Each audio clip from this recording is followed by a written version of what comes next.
खुलुमबाय।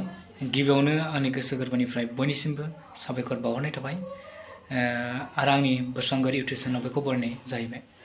आं दिनै मोनसे टपिक्स लानानै फैदों, बे जाबाय जोंनि जालांखांनाय जिथु कलेज उइक बोसोरारि कलेज उइकआव आं मेथाइ रोजाबनाय, बेखौ आं जि सुंद' हायो बेखौ दिन्थिनो नाजादों।